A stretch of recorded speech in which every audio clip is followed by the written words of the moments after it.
सर्वांना जय भीम. आज आपण हा जो महामुद्द्याचे आयोजन करण्याची जी बैठक या ठिकाणी घेतलेली आहे तर हे अ ब क ड वर्गीकरण. मित्रांनो, अ ब क ड वर्गीकरण म्हणजे काही साधी गोष्ट नाही. ज्यावेळेस बाबासाहेबांनी संविधान लिहिलं आणि त्या संविधानामध्ये SC ST NT VJT हे घटनादत्त आरक्षण आपल्याला दिलेलं आहे. घटनादत्त म्हणजे त्या आरक्षणाला कुणी हात लावू शकत नाही, म्हणजे पक्का बंगला बांधून दिलेला आपल्याला. आता या लोकांनी काय केलं RSS वाल्याने, हे तर आरक्षण आपण आता हटवू शकत नाही, काही झालं तर सुप्रीम कोर्ट सुद्धा हटवू शकत नाही. आता ही म्हणजे आता आपण त्याला बंगला म्हणूया. त्या बंगल्यामध्ये आम्ही 58 जण वेगवेगळ्या रूम मध्ये राहतो. एक आमचं घर आहे, आमचा एक उपाय, हा बंगला आम्हाला बाबासाहेबांनी बांधून दिलेला आहे. आणि हे RSS वाल्याने काय केलं, आता हा बंगला वाढायचा आहे, त्यांना तो बंगला वाढायचा. मग काय केलं पाहिजे, तर ह्या 58 जातीला वेगवेगळ्या ठिकाणी म्हणजे आता वाहिलं ठेवू. त्यांना वाहिलं ठेवल्यावर काय होतं, यांची भांडणं भेटतात. भांडणं भेटल्यावर एकाकून एक रूम विकत घ्यायची, म्हणजे हा अबकड वर्गीकरण करायचं. म्हणजे तो बंगल्याचा जो मालिकी अधिकार आहे बापाकडून काढून लेकराकडे द्यायचा.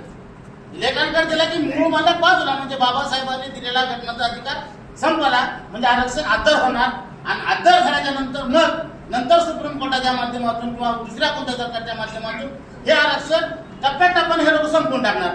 त्या टायमाला तुम्ही कसं म्हणणार हे घटनाचं आरक्षण आहे म्हणून? कारण मुळात तुमचं वर्गीकरण झालं तर त्या घटनादत्त अधिकारालाच आरक्षणाला धक्का लागणार आहे. हे घटनादत्त आरक्षण राहणारच नाही. उपवर्गीकरण करणे म्हणजे घटनादत्त आरक्षण काढून घेणे. आणि हा यांचा एवढा मोठा डाव आहे. हा डाव हाणून पाडण्यासाठी आपल्याला द्यायचं. आणि इथं काय मागायचं, महाराजचं ढोराचं चांबाराचं भांडण नाही. ही भांडण आंबेडकर वाद विरुद्ध मनोवाद आहे. RSS वाद विरुद्ध मनोवाद झालेला आहे. काही RSSला बांधले गेलेले RSSच्या तुकड्यावर जगणारे लोक, ज्या लोकांना RSS न पोचले म्हणजे त्यांना चारा पाणी RSS करते, ती लोक आजही 58-59 बघत आहेत. सगळ्यात सगळा माध्यम समाज त्यांना साथ देत नाही. आताच आपल्या भयाने या ठिकाणी सिद्ध केलं. 4% लोक आहेत म्हणजे 4च लोक आहेत. आणि 4च लोक तुम्हाला माहिती आहे, ज्या टायमाला त्या विष्णू कशबींनी आरक्षण वर्गीकरणासाठी कोणती तर लाँग मार्च काढला, त्या लाँग मार्च एक सुद्धा माणूस होत असेल. कारण मुंबई नागपुरात आलं त्याला कुणीच नाही भेटलं. त्याला बघितलं RSS वाल्यांनी इतर साथ देणार. मग अजून 4 माणसं तिच्या सोबतीला दिले. म्हणजे अजून 4 माणसं घे, त्याचा काय खर्च पाणी आम्ही देतो. 100% त्यांचा डाव आहे. म्हणून ही गोरखे नावाचा माणूस पुन्हा त्यांच्या सोबत गेले. आणि त्या मोर्चाला 50-50 लोक जमत नव्हते. उपवर्गीकरणाच्या मोर्चाला मातंग समाजाचा कधीच उपवर्गीकरणाला पाठिंबा नाही, सत्य विरोध आहे. यांनी पैसे देऊ पुन्हा गोळा केले लोक, पुन्हा नाचून मोर्चे काढले, पोतराजा नाचवले आणि असा भास निर्माण केला की मातंग समाज समजणार नाही. बिलकुल मातंग समाज समजणार नाही. आणि काही लोकांनी काय केलं, ती बंगले रजिस्टार त्यांना कुत्रा विकून पुसणार, नाचायचे गायचे असले घाणेरडे व्हिडिओ करायचे लोक घेऊन आंबेडकरवादी समाजाच्या विरोधात बोलायला लागले. आणि त्यांच्यातलेच काही खरं मातंग समाजाच्या विरोधात बोलायला लागले. आणि हे वातावरण भेटलं. हे वातावरण फेसबुकचं इंस्टाग्रामचं वातावरण आहे. भांडण आंबेडकर समाजाचं नाही, मातंग समाजाचं नाही, 58 जाती कोणाचंच भांडण नाही. हे काही त्या खरजुल्या लोकांचं भांडण. आणि आम्हाला हे भोगायची पाळी आहे. आणि हे फडणवीस काय करतायत, त्या लोकांना सांगतायत संसदेमध्ये आरक्षण देणार. सुप्रीम कोर्टाचा आदेश आहे. सुप्रीम कोर्टाचा आदेश नाही. सुप्रीम कोर्टानं उपवर्गीकरण करा म्हणून सांगितलं नाही. गरजेचं असं तर करा, नाही तर सोडा. तुम्हाला मागितलं तर द्या.